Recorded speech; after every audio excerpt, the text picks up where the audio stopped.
Hi, this is Wilfredo De Jesus with OLED 8813. Today I'm going to talk to you about group level change. And thank you for taking a look at my presentation. Uh, Today we're going to cover several things. Why group change? Why group level change?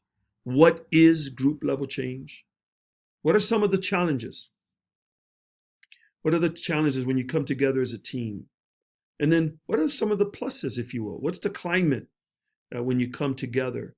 And then I'm going to leave you with a quote from Henry Ford. So let's dig in. I want to start with this picture and this quote. As many of you know, I'm from Chicago, and you cannot talk about team without at least highlighting what occurred in 2016 that has not occurred for 108 years in Chicago or in any sports in our history, that you would have a drought of 108 years of different teams. And why couldn't they get it together? Sometimes when you have superstars and you have people that are on an ego trip, it makes it difficult for a team to gel and to move forward towards success. But finally, the Chicago Cubs, go Cubs go, won the World Series because 25 people said, let's put the team first as opposed to my individual accomplishments. I mean, if you notice of even the manager, Madden, and how he placed different people in different positions throughout the season. Today, one person can play third base, and then you got Chris Bryant, who's the MVP, playing left field or playing first base. Nobody was on the trip. So I think when you come together, it takes teamwork. That's why I put this quote here from Andrew Carnegie. He says, teamwork is the ability to work together toward a common vision, the ability to direct individual accomplishment toward organizational objectives. It is the fuel that allows common people to attain uncommon results. It's the fuel, it's the gasoline that allowed us. All right, so let's go right into it. Let's go right into group level change. What is group level change?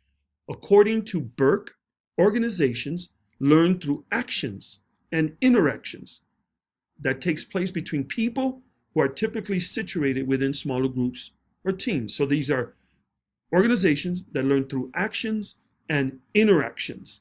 Interactions can only occur when you are within a group. And there, according to Burke, he says there are four purposes for this team building. Well, the first one is to set goals, set priorities within your organization, within your groups. You come together to do that. Then he said, number two, to analyze product, analyze the vision, analyze where we're going.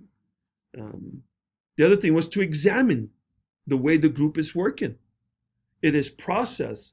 Examine the process, examine the norms, examine decision making, and the way communication is being handled, not only within the group, but within the organization.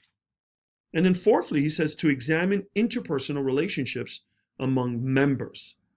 So that is what group level change is. An organization learning through actions and interactions taking place between people who are typically situated within a smaller group.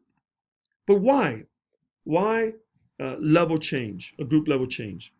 Well, it's to better communicate. According to Rafferty, is better managing communication, the need to express change. You can do that within the groups.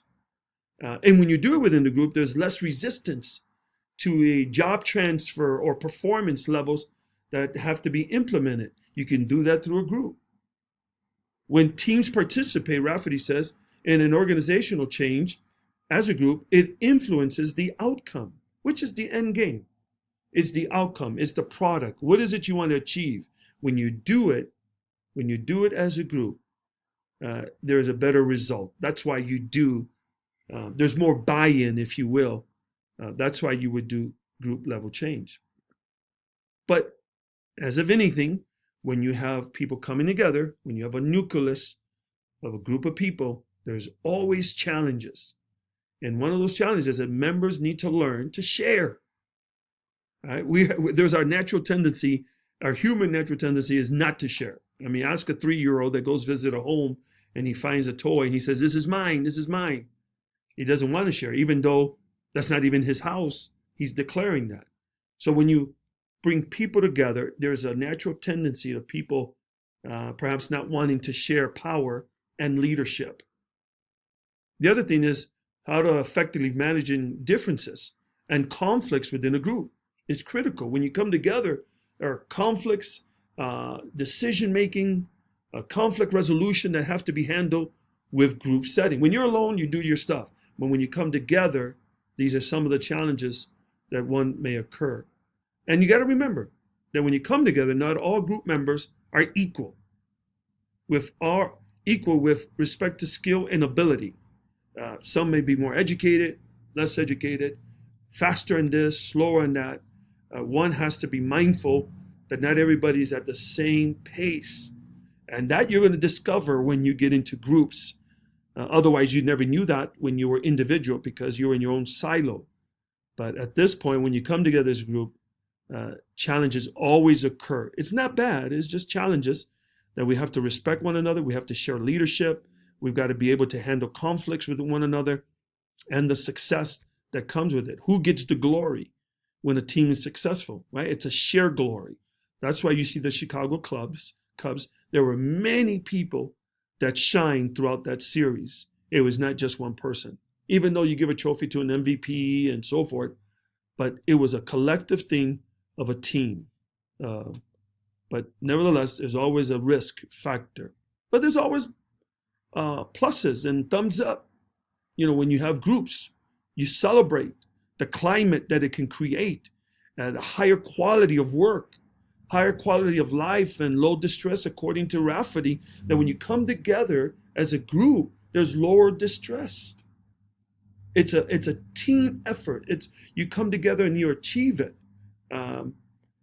Edmondson says, team leaders whose behaviors encourage input and discussion create a healthy cycle of reflection and action that enable progress on organizational goals. So it's a better climate when you come together. No doubt there's challenges, but there's also a higher quality of work and a lower distress of people. And also there's a healthy cycle to reflect as a team member. Well, let me leave you this quote from Henry Ford. Here's what Henry Ford said. Coming together is the beginning.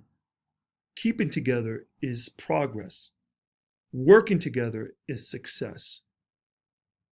Coming together, keeping together, working together.